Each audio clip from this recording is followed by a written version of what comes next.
नवी मुंबई महानगरपालिकेने मेसेस रौनक ॲडव्हर्टायझिंगला नवी मुंबई आंदण दिली आहे का? हा प्रश्न आम्ही नाही तर नवी मुंबईकर विचारत आहे.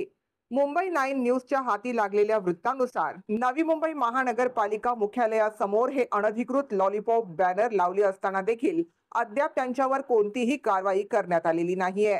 पालिका अधिकारी तसेच पालिका आयुक्त यावर डोळे बंद करून बसलेले आहेत. अशा अनधिकृत होर्डिंग व बॅनरमुळे पालिकेचा महसूल तर बुडत आहे, यासोबत शहराला बकाल स्वरूप देखील प्राप्त होत आहे.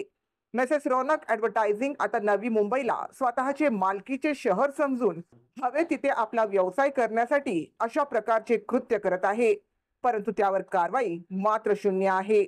मुंबई 9 न्यूज आता असा प्रश्न उपस्थित करत आहे की काय मेसेस रौनक ॲडव्हर्टायझिंगवर कोणत्या बड्या बाबूचा अथवा राजकीय नेत्याचा वरदहस्त आहे, ज्यामुळे ते कोणत्याही प्रकारची परवानगी न घेता स्वतःची मनमानी करत आहेत.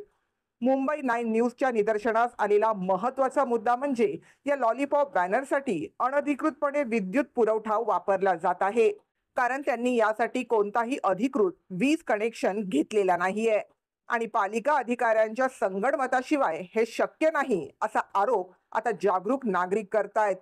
जर असाच प्रकार पुढे भविष्यात देखील सुरू राहिला तर निश्चित पालिकेला मोठ्या महसूल नुकसानाचा सामना तर करावा लागेल व सुनियोजित आणि सुसज्ज अशा नवी मुंबईवर विद्रुपीकरणाचे सावट पसरेल असा आरोप आता नवी मुंबईकर नागरिक करतायत.